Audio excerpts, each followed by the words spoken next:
My name is Claudia, and that evening, at 34, I finally realized how long, for years, I'd been silencing my own dignity.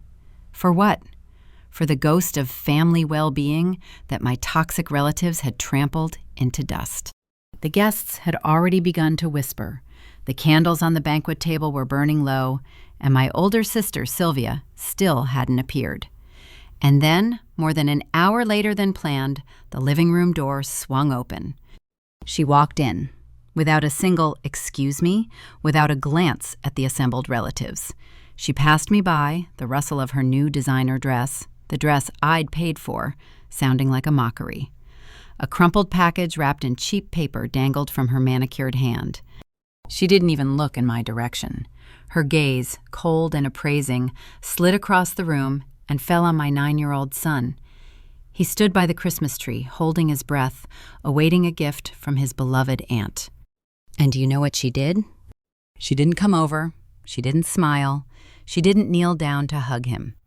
With a disdainful grimace, she tossed the package across the room, tossed it like a bone to a stray dog. The box plopped miserably on the parquet floor near his sneakers. Silence fell over the room. Thick, sticky, awkward. I saw my boy's fingers tremble as he bent down to pick up this present. He unfolded the paper. Inside was some flimsy plastic figurine, clearly a buy 2 bags of chips and get 1 free deal, a cheap promotional souvenir. And then Sylvia laughed loudly, deliberately. It cut through the silence like a knife. "Well, what can you do?" her voice rang out, sweet and venomous. "Poor children only get cheap gifts. Maybe when your mom finally finds a real job, you'll have real toys too." I froze. Inside, everything screamed with pain and rage. Humiliating me was half the battle, but touching my child, in front of everyone, watching his eyes fill with tears of shame, everyone was waiting for my reaction, expecting tears, hysteria, a scene.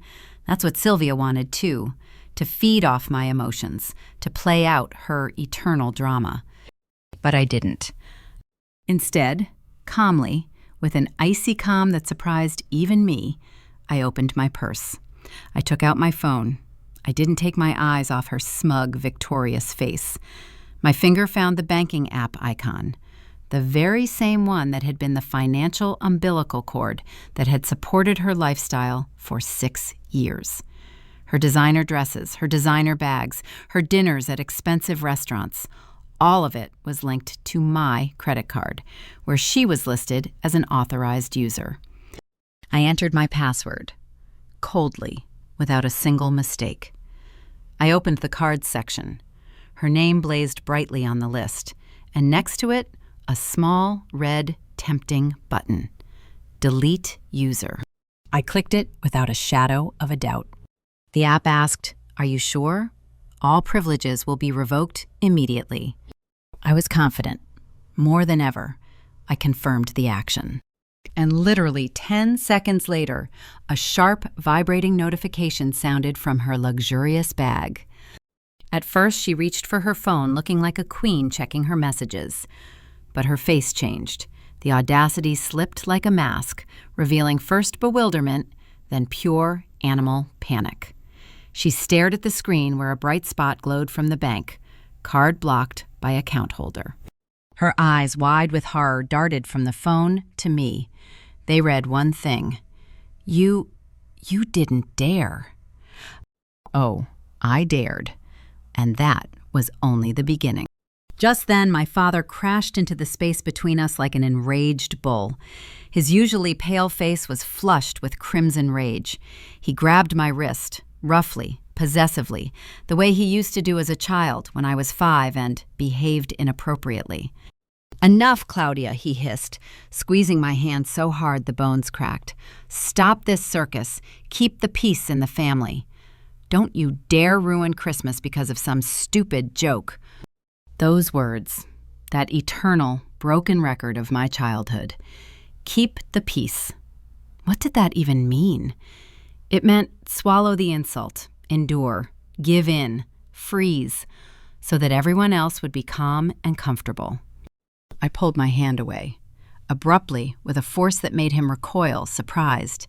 He hadn't expected resistance. He thought his authority, his anger, would still work. But no.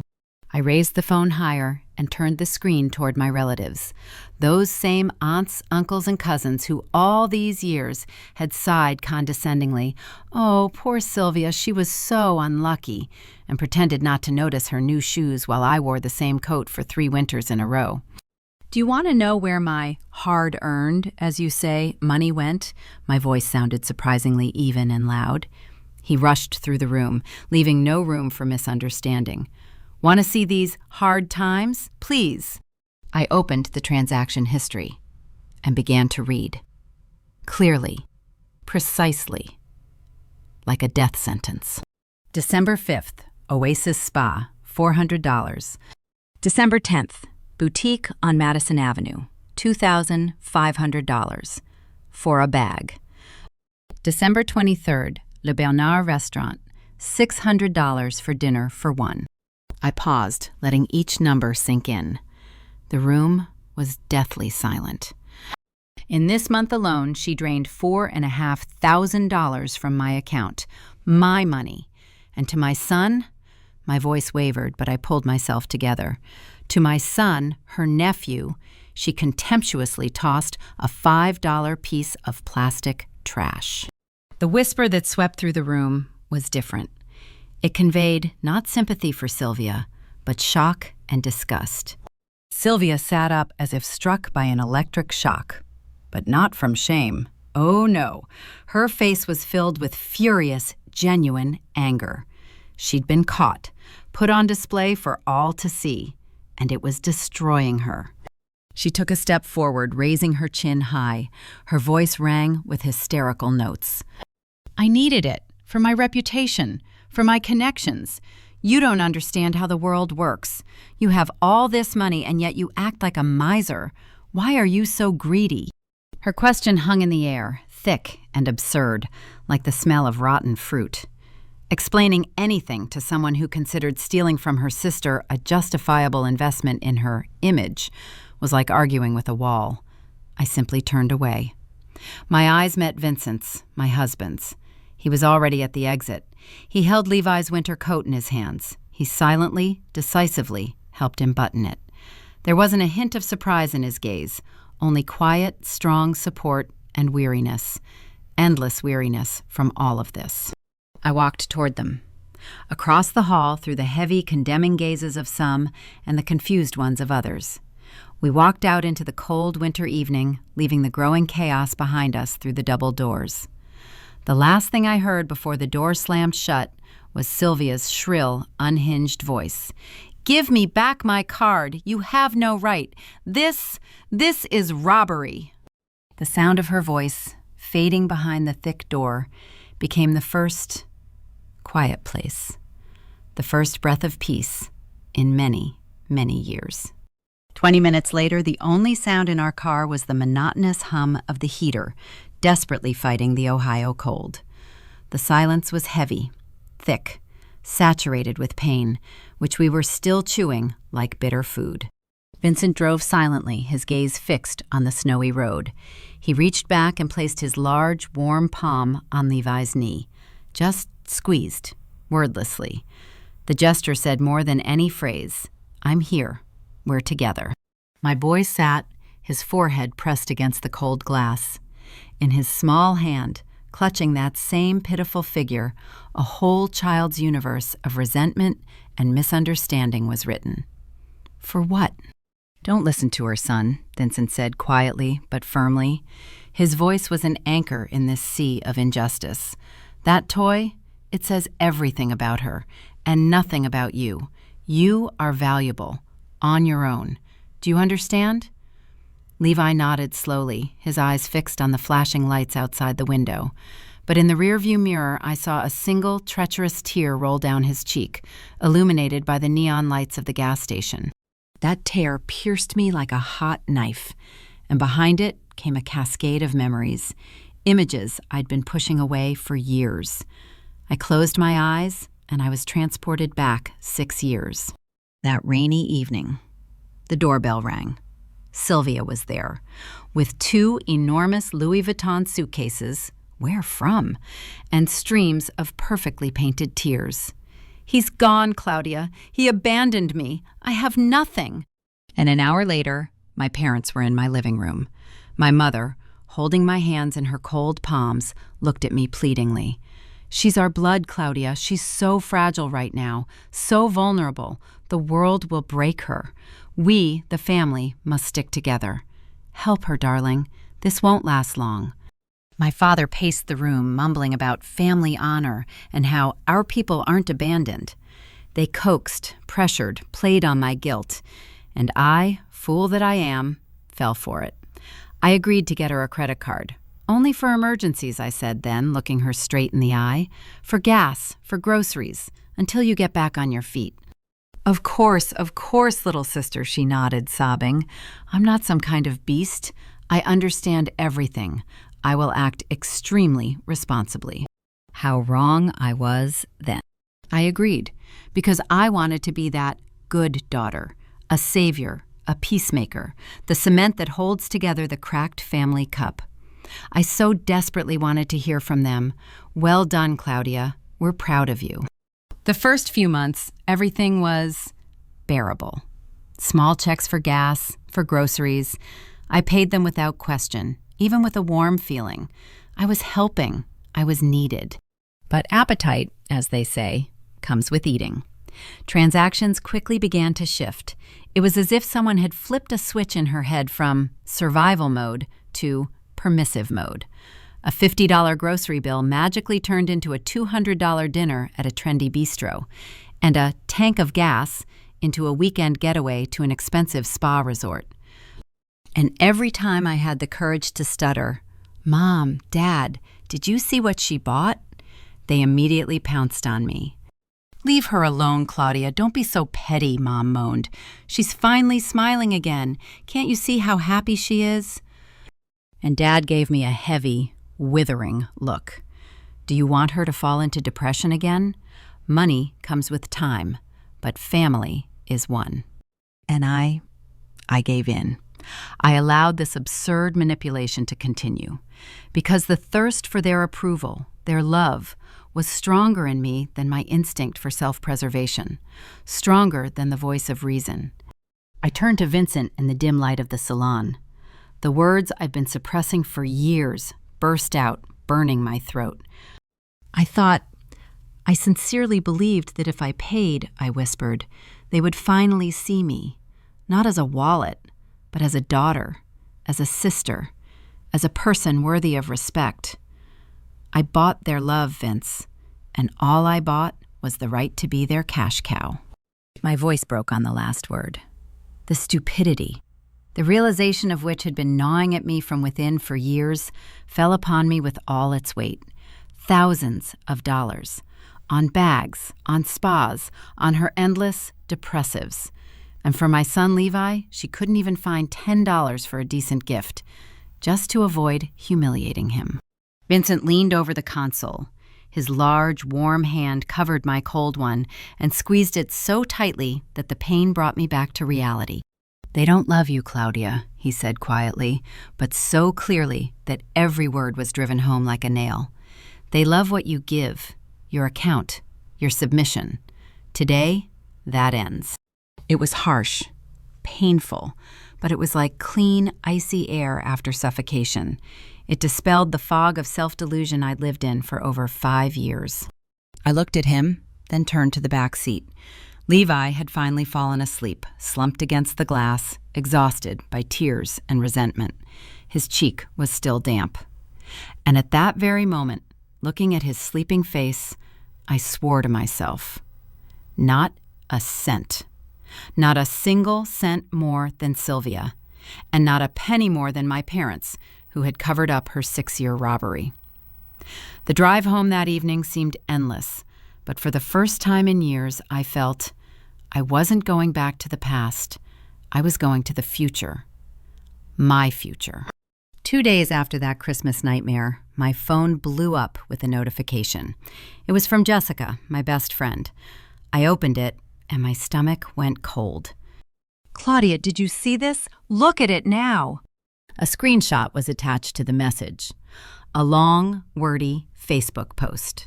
Author, Sylvia.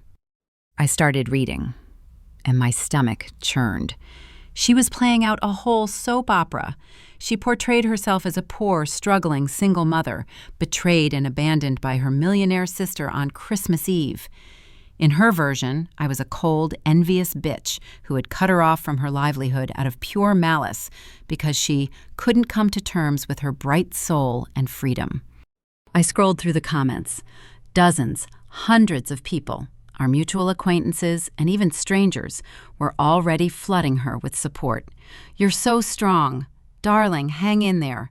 What a monster your sister is. Rich people lose all conscience."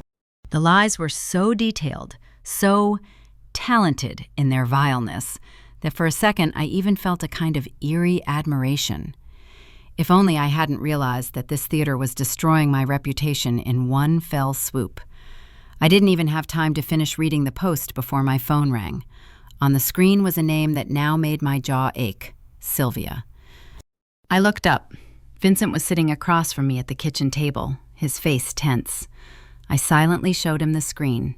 He nodded, his gaze saying everything. Turn it on and record. I pressed the speakerphone button and with my other hand launched the audio recording app on my laptop. I wanted every word to remain on digital tape. There was no hello, no how are you, only a strangled voice trembling with uncontrollable rage, which instantly sent shivers down my spine. "Listen up," she croaked. "Give me back the card, right now, or I'll go all in. I'll tell everyone how you stole Mom and Dad's inheritance money. I'll destroy you, Claudia. I'll grind you into the ground until there's not a single wet spot left." Vincent sat up abruptly in his chair, his eyes widening with the audacity of this threat. But he pressed his lips together, signaling me for silence. He understood. Every word was now evidence. I was trembling slightly, but I took a deep, slow breath. I couldn't break down. Breaking down? That was what she was waiting for. Her weapon is chaos. My weapon now must be cold, iron calm. "You know what, Sylvia?" My voice sounded even, almost bored, as if I were discussing the weather forecast.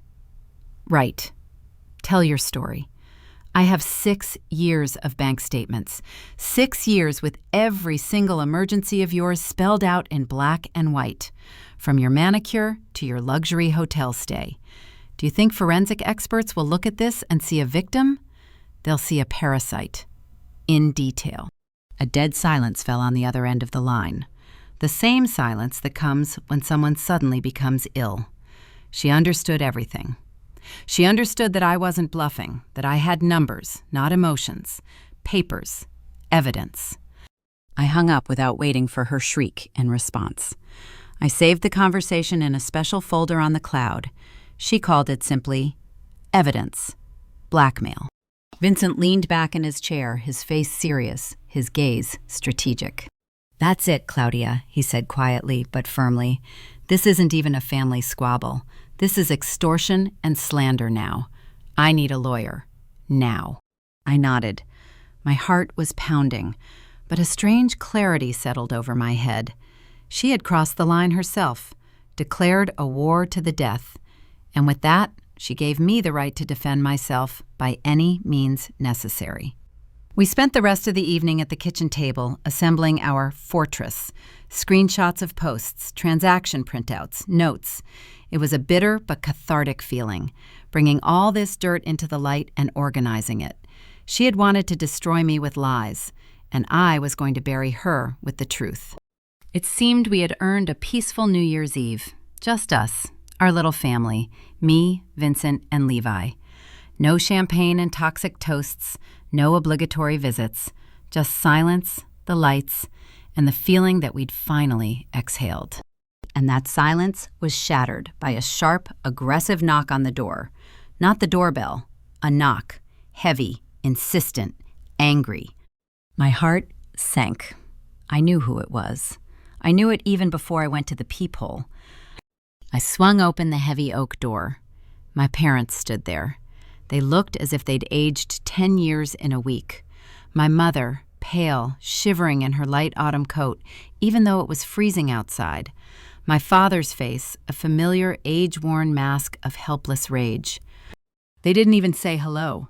They simply brushed past me into the hall, kicking snow from their boots onto the floor, as if this were still their home, where they made the rules. I silently led them into the living room. Vincent was already standing there, leaning against the fireplace, his arms crossed over his chest. His posture said clearly, "Your guests here, nothing more." My father didn't waste time on foreplay. He began immediately, his voice hoarse with anger. "Satisfied?" he blurted, pacing the carpet. "Satisfied with how you ruined our family? We're all falling apart at the seams because of you." He confessed. He confessed something that made my blood run cold. It turned out that he and my mother had spent their entire retirement savings account in the last few days. Thousands of dollars. Everything they'd saved for their retirement.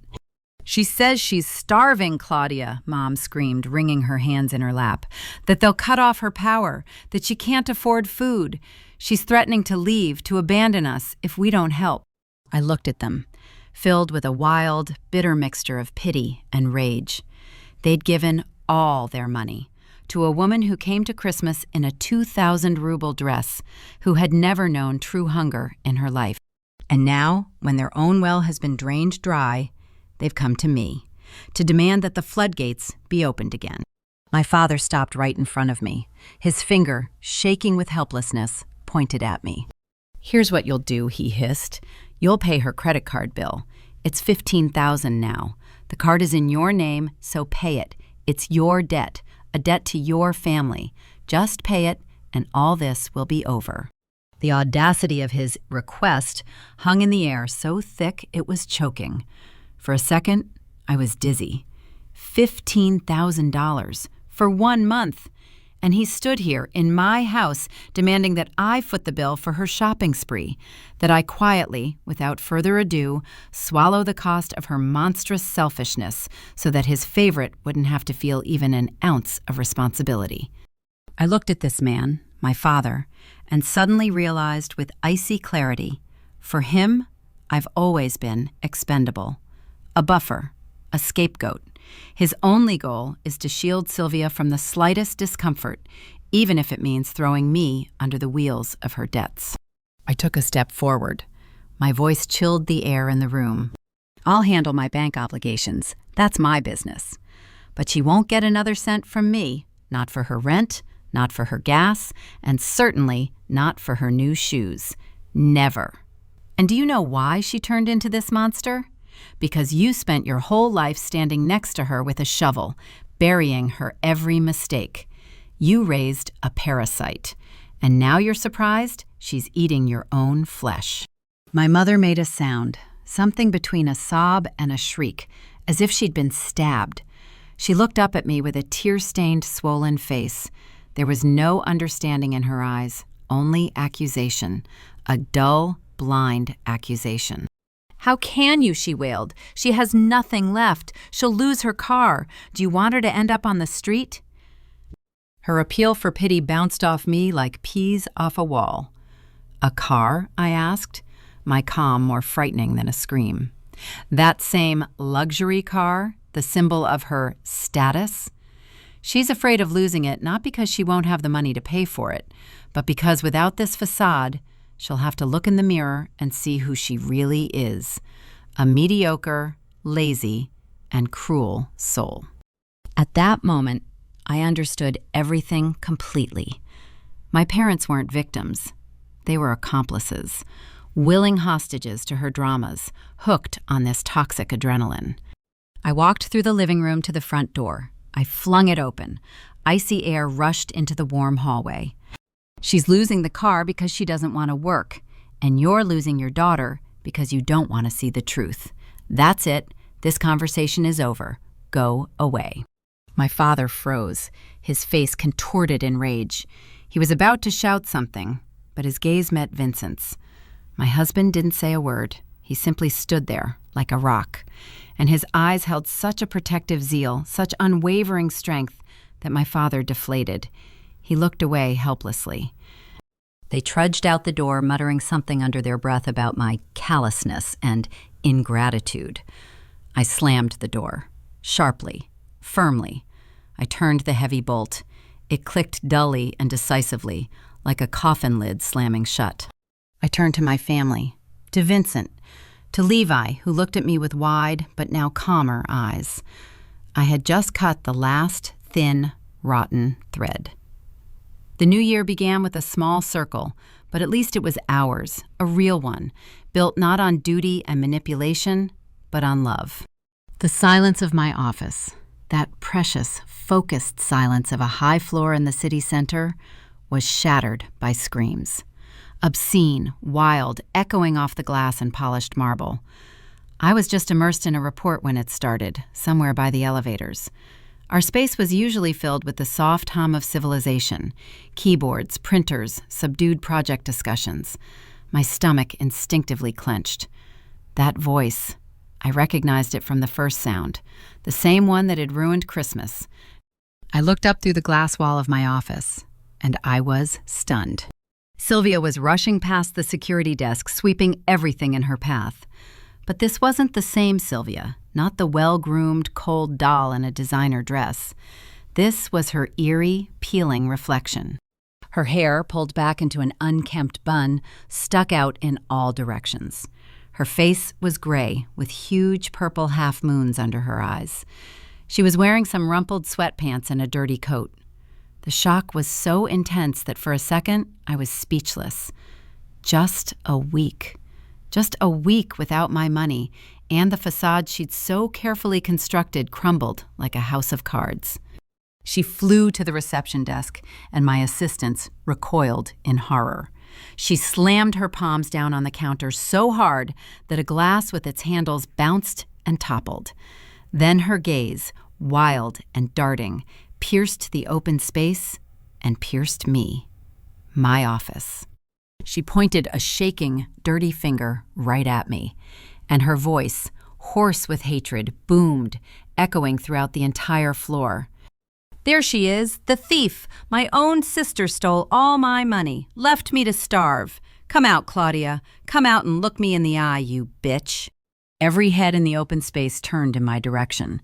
My colleagues' gazes darted from her to me, full of shock, awkwardness, and a wild, morbid curiosity.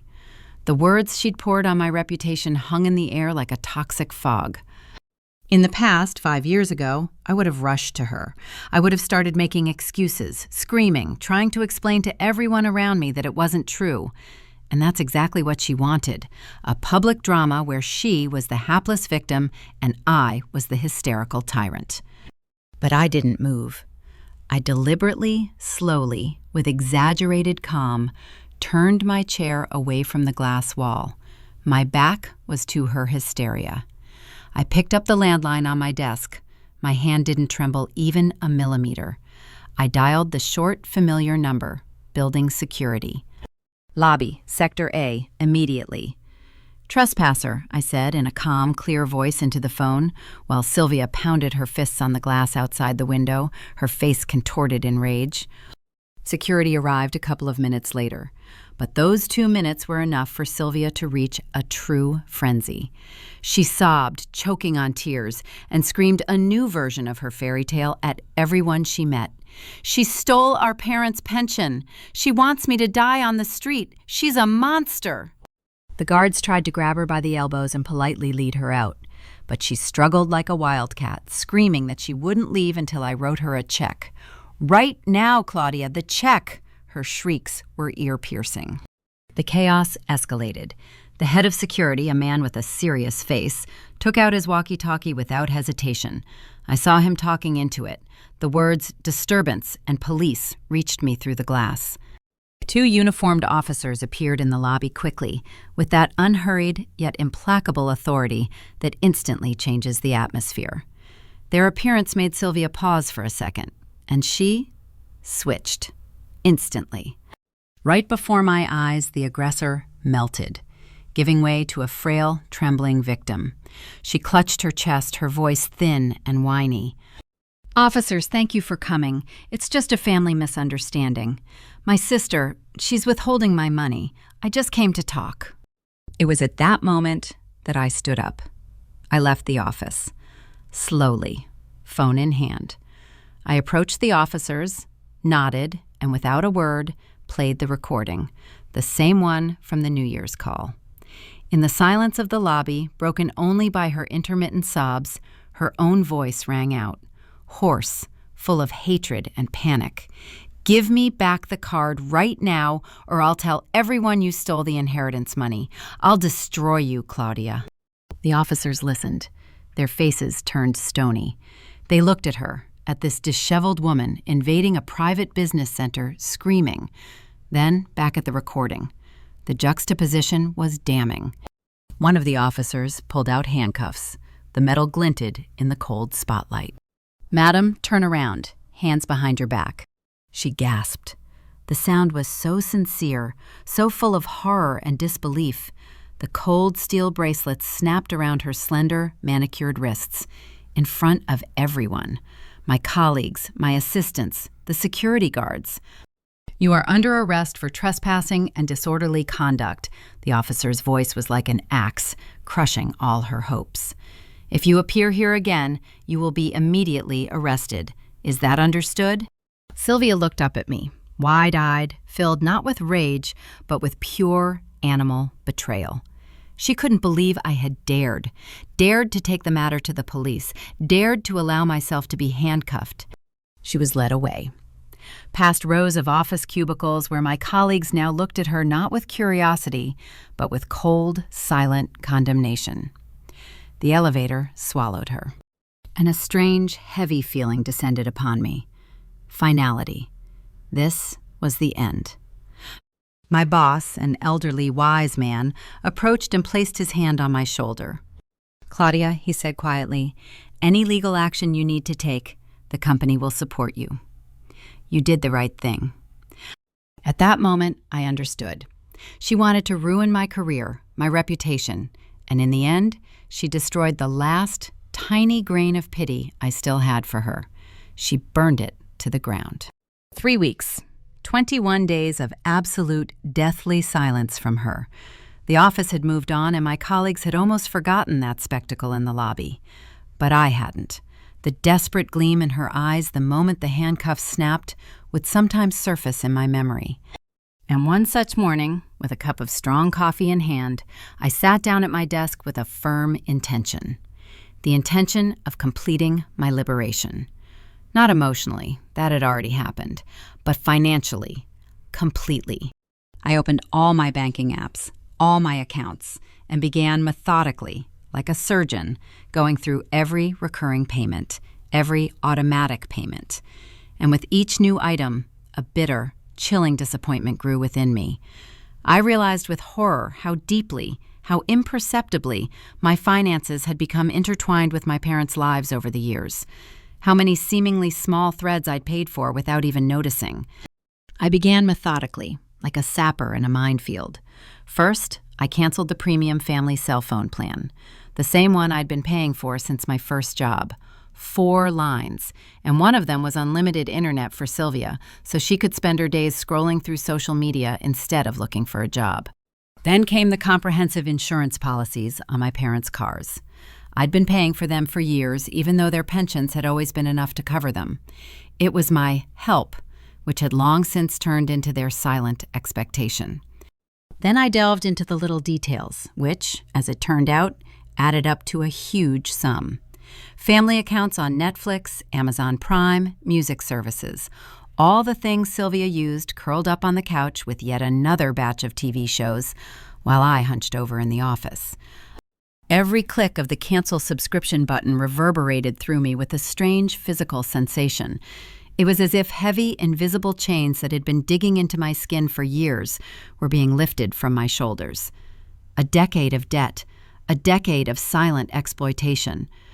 I had just closed my laptop with a feeling of deep, almost hard-won relief when the phone trembled in my hand. A message from a distant relative, Aunt Ira, who lived in a neighboring town. "Claudia, dear, I was just driving past the complex where your sister lives. A tow truck was taking away her car. That same white sedan. I just thought you should know." I read those lines and something inside me sank. But it wasn't pain. It was sadness. Sadness not for her, but for the emptiness, for the wasted potential she imagined within herself. She chose pride, laziness, and cruelty, and her luxury life, built on my money, crumbled in a month like a sandcastle. Vincent poked his head in the door with a basket of fresh laundry. He froze when he saw my face. "Everything okay?" he asked, setting the basket down. He came up behind me and looked at my laptop screen, still warm from work. He saw the list of canceled services. His warm, strong hand rested on my shoulder. "Are you sure?" he asked quietly. His question sounded not like doubt, but like a final check. Insurance. Once you cancel, there's no turning back. They'll take it as a declaration of war. I looked up at him. There wasn't a hint of reproach in his gaze, only that same unwavering, stone-like support that had kept me afloat all these years. I thought about all those years, about the manipulations, about the inverted sense of duty, about the people who saw me not as a daughter or a sister, but as a cash resource, an ATM in a skirt. And for the first time in weeks, a smile crept across my face. A real one. A gentle one. "I've never been so sure of anything in my life," I said, my voice firm and calm. "I'm done paying for their mistakes. That's it." The consequences came faster than I could have imagined. News came in fragments through mutual friends. My father, it turned out, had urgently put his beloved fishing boat up for sale, the very one he always spoke of so fondly. My mother had begun selling off her antique furniture collection, piece by piece, to cover the interest on some outrageous loans they'd apparently taken out for Sylvia in a last-ditch effort. They scurried about, plugging the holes in the sinking ship I'd bailed out for them for years. And I watched, from a distance, without malice, but also without the previous wrenching pity. I realized any help I could give now would only prolong the agony, the continuation of this sick, toxic system. And then spring came, a true Ohio spring, when the snow melts, revealing the frozen but living earth. And with the snow, the guilt I'd carried for years, like an icy stone in my chest, melted away. The ice on the river was gone, and so was my inner cold. We were preparing for the celebration, Levi's 10th birthday, not in a rented banquet hall, but in our own yard, which was just beginning to come to life, sending out the first timid, bright shoots. I stood by the kitchen window, clutching a mug of tea, and watched. Vincent, my husband, was climbing a stepladder, hanging garlands of flags on an old oak tree. Levi was running around the grass with his friends from school, and his laughter, pure, carefree, rang like a bell. There was no longer the familiar sticky tension in the air. No one was stealing glances at the driveway, terrified that an uninvited relative would appear at any moment and poison everything like poison. This party was the complete opposite of that Christmas nightmare. We invited only those who truly loved our boy. There was no ostentatious luxury, no expensive clothes, no desire to impress. We no longer played roles. Levi opened gifts, not expensive, but thoughtful. A book about dinosaurs, a chemistry set for a young chemistry teacher, a new ball. And on his face was not the embarrassed, shame-trembling delight he'd seen with that plastic figurine, but genuine, radiant joy. I watched him hug his best friend, and a lump rose in my throat, a lump of happiness and release. He was happy, truly happy, without a shadow of that aunt who once hung over him like an ominous cloud. The silence from my parents and Sylvia was deafening. They were, of course, trying to break through the defenses, calls from unfamiliar numbers, the occasional hysterical messages that I didn't read. But the fortress I'd built held firm. However, in a small town like ours, news travels faster than official letters, and the truth eventually came out. One day, a neighbor casually mentioned, as if discussing the weather, "You know, Claudia, I saw your sister at the Burger Globe drive-thru last week, in uniform, working the register." There was no malice in her voice, only mild bewilderment, and my stomach sank. Burger Globe, just a couple of miles from my office, the same fast food place where Sylvia used to stop for coffee, condescendingly tossing money at the cashier, whom she considered subhuman. She called this job the lot of losers. The irony was so bitter and perfect that it seemed like the script for a bad melodrama. The woman who had mocked my son for being poor was now standing behind that very window in a cheap uniform, paying the electricity bill. She was doing the very job she despised in a reality she had created for herself. With her greed, laziness, and ingratitude. Other news reached me too. My parents, having sold everything they could and drowning in debt, racked up by their golden daughter, had been forced to drastically cut back on all expenses. Their noisy, ostentatious life in their own circle was over. Now they lived quietly, almost reclusively, because they had no money to maintain the facade. This knowledge brought me no joy. There was no malicious "I told you so" in my soul. There was only a quiet, firm certainty. I had made the only right decision: to leave. And my own bank account? For the first time in my adult life, it was breathing deeply. I wasn't scooping up thousands from it every month. I started saving, investing in our future. One evening, Vincent and I were laughing, browsing websites and discussing plans for a real trip, a European vacation that we'd been putting off for years because all my extra money was going toward putting out the endless family fires.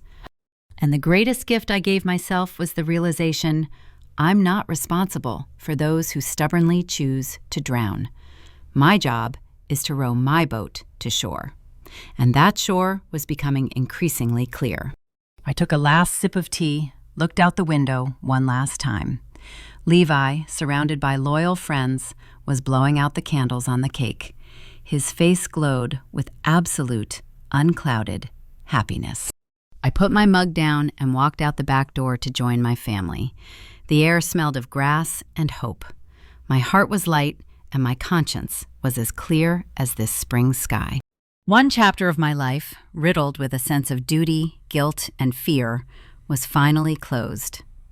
The next pages were blank, and my people and I were ready to write them ourselves, with laughter, travel, and a silence undisturbed by toxic voices. Learning to set firm boundaries with a toxic family isn't betrayal. It's the highest form of respect for yourself. From childhood, we're taught, bloodkin, you're supposed to. This is your family. And we, especially women, endure humiliation, insults, and financial exploitation for years, afraid of being branded cruel. But remember, a real family isn't built on DNA, but on mutual respect, support, and genuine love, not on manipulation, blackmail, or guilt. Your mental health, the peace in your home, and the happiness of your children are always more important than the whims and demands of those who refuse to grow up and take responsibility. Leaving isn't cruel, it's courageous. It's the only path to your own peace.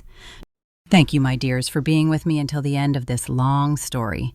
I sincerely hope that my experience will give you strength if you find yourself in a similar situation. You are not alone. Be sure to share your thoughts in the comments. Your words can be a source of support for someone who's feeling stuck and alone. Like this video if you believe boundaries are about self-love, and subscribe to the channel. There will be many more conversations about how to stand up for yourself and your life without guilt.